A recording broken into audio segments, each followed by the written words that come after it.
Hey y'all, welcome back to the Farmer's Table. My name is Jess. If you're new here, I'm so glad that you're here. And if you're not new here, I'm so glad that you're back. Here on this channel, my great hope is to inspire and encourage you to get in your kitchen and take control over your diet and your family's diet, save some money on your grocery bill, and overall just consume more nourishing food by cooking from scratch. Today, I'm going to show you guys one of our fallback, very basic crock pot recipes. This is a common meal for us whenever we know that we're gonna have a busy evening. So my children go to school during the day. I work from home, so I'm usually here. But the evenings can get really crazy with extracurricular activities between music lessons and art classes and sports. A lot of times my husband and I are going in opposite directions in the evening, and we need to feed our brood of 5 very hungry boys. So to avoid needing to lean into convenience foods or fast foods or going out to restaurants, anything like that, I like to have some basic fallback recipes that I can think of without really having to be creative, and that are things that for the most part I can keep these ingredients on hand.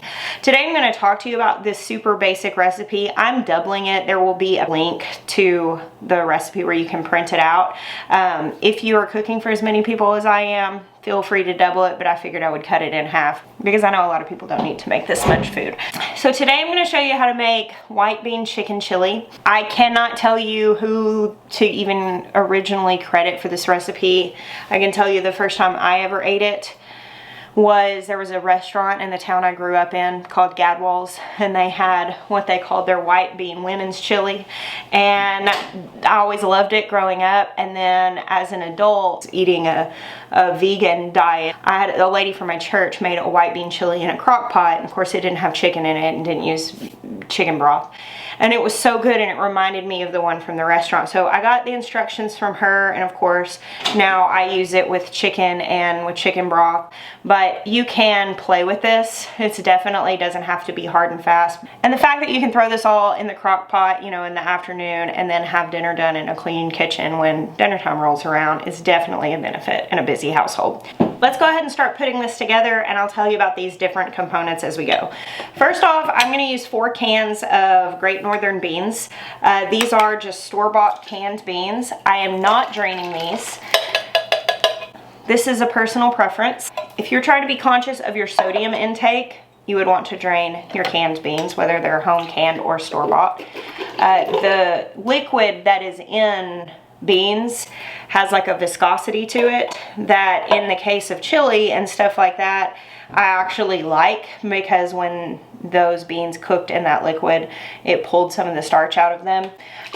If you are trying to make something, let's say baked beans, where you're going to make like a barbecue sauce and stuff for them to cook in that case I would drain these, because I want the beans to soak up the barbecue sauce. I don't want them to have this in it. But in the case of this chili, I actually don't mind this liquid. It is going to make my chili a little bit soupier, though again, comes down to preference. If you would prefer to not have that, you can always drain this off. Next thing, I've got a little can of roasted chilies.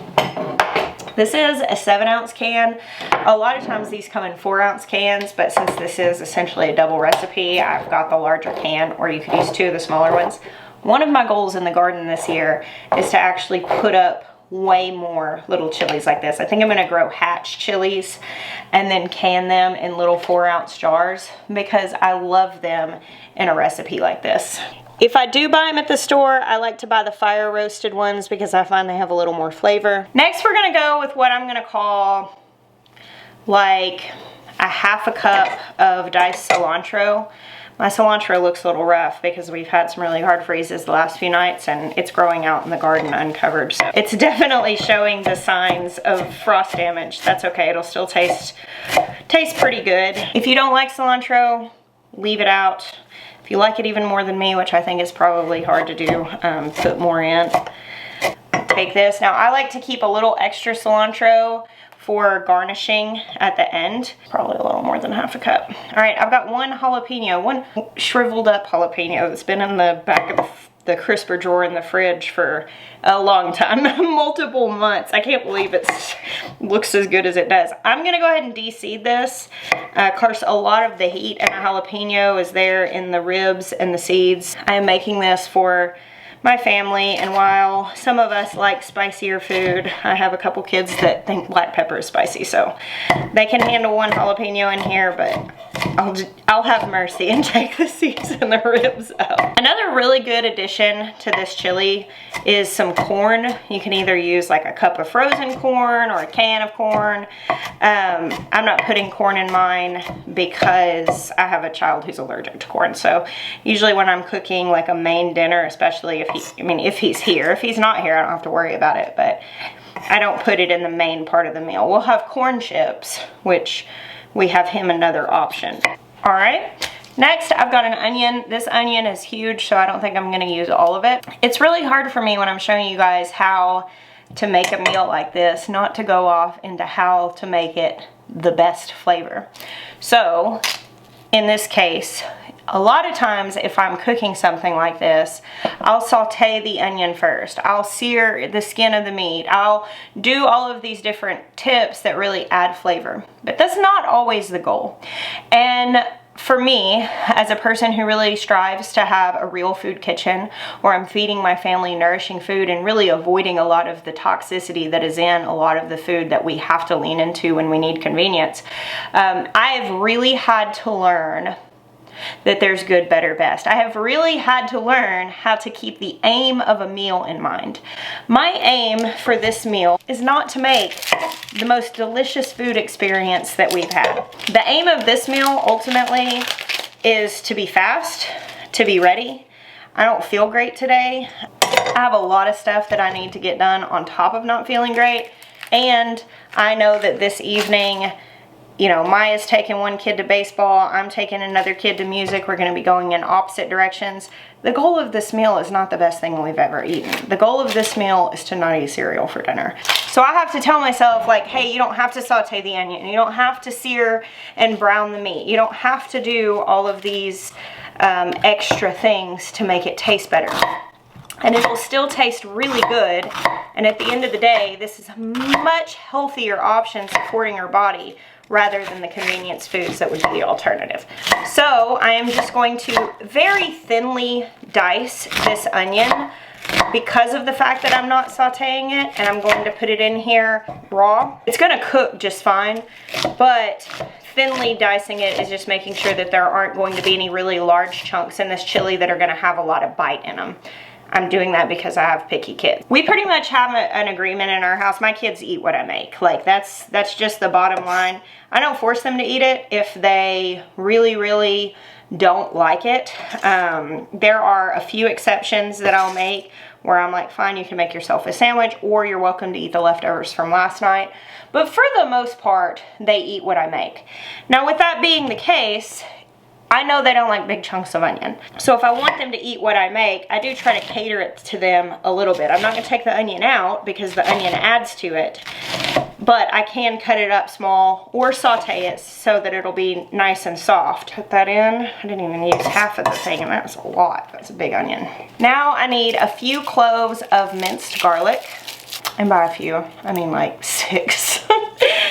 I love a lot of garlic, especially in something like this. It's cold season time, so I like to put a lot of garlic in our food. It's just really good for our immune system, and the flavor is just my favorite. If you were really trying to throw this together fast and not go through the trouble of cutting things up, you could always do either dried minced garlic and dried minced onions, or even garlic powder and onion powder. Just make sure if you're using something like that it's not salt. It's not onion and salt mix or garlic salt. You definitely want it to be the straight powders, and even better if you can get the dehydrated minced stuff. I like to keep that stuff on hand just in case I want to add those flavors without going through the time of cutting stuff up. But as this is, even with cutting these things up from fresh onions and garlic, it's still a relatively low time commitment to have a nourishing pot of food like this. All right, garlic going in. Next, I've got a lime. I'm gonna cut this in half and juice it directly into this pot. Then I have a jar of broth here. This is a quart with the juice from those beans. I always do this, eyeballing it. I'm trying to work out what the actual recipe is, so after this video I can type it up for you guys.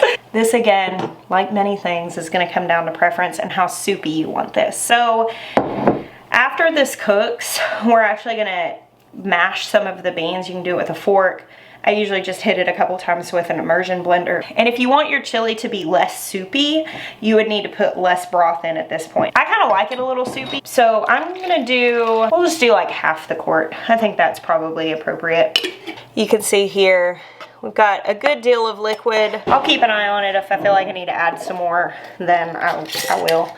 All right, so from here, I'm gonna do a half a tablespoon of cumin, a tablespoon of dried oregano, a tablespoon of chili powder.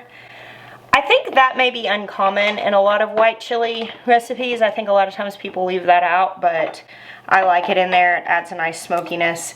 And then I would say about a teaspoon of paprika. Again, often left out of white chilies because it is gonna redden the color a little bit, but I like the flavor. All right, so I'm gonna give this a mix with my knife because I am the queen of trying to wash less dishes, in case you guys haven't noticed that yet. And here I've got about 2 pounds of chicken breasts. Now, I actually really like doing thighs and stuff like this, but breasts are good too. And this is what I currently have, and since this is a recipe where I'm just trying to get dinner done, we're just gonna go with this. Now I'm just putting these on top. They're sinking down in that liquid. I'm gonna put the lid on here, and I'm gonna move this over here and plug it in.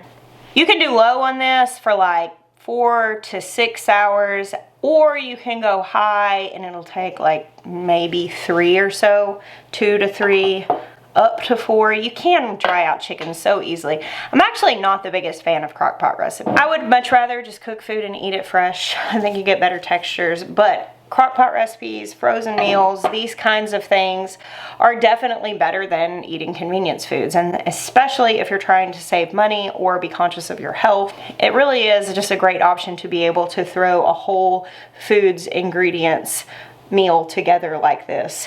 So we're gonna leave this alone now. I will see you guys here in about 4 hours. What we're looking for our chicken to be easy to shred and to not feel rubbery, like we want it to feel all the way cooked where it's starting to fall apart.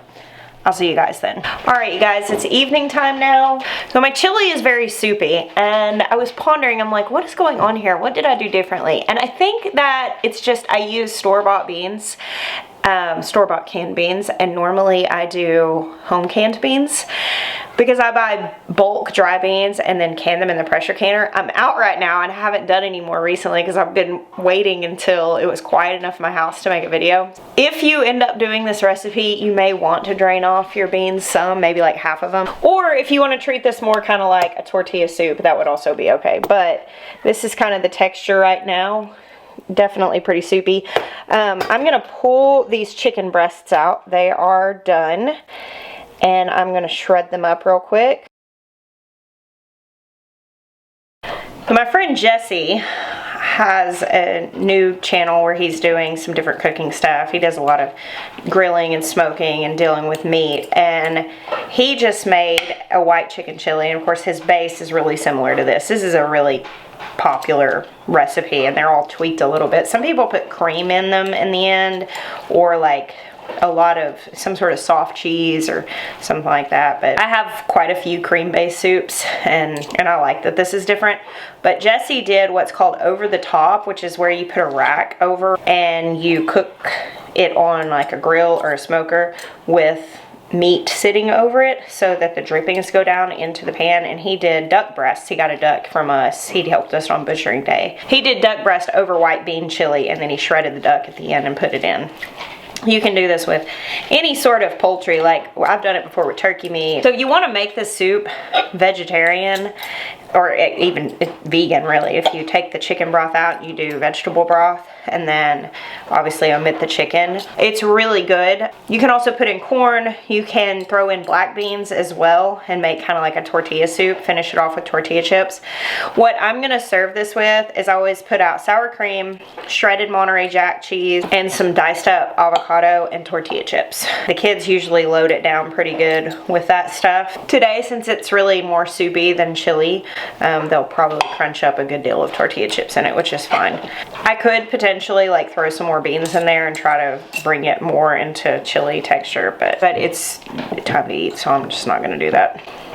This is when I'm reminded of the fact that I really wasn't trying to make a cooking show. I was really mostly just trying to make dinner, so we have dinner at least. It's just not exactly what I was showing you guys. All right, I just like to run the immersion blender in here a couple of times to mash up some of the beans. Had I not had so much liquid in here, that would have made this like a more creamy consistency. I'm not gonna do it as much today. Normally I'll go a little bit further than that with mashing, but because this is so soupy, I'm really not gonna mash it up very much because, you know, pureed beans in a broth really doesn't sound like a good time to me. Well, the plan changed a little bit, but I will tell you my house smells amazing. This stuff smells so good. All right, I made up one of the bowls for the boys. And here we have a delicious, nourishing, pretty hands-off dinner that's great for a busy weeknight. Thank you guys for hanging out with me today. Tell me, what do you like in your white chicken chili if this is something you've made before, and if it's not, let me know if you're gonna try it. I bless you guys. Until next time.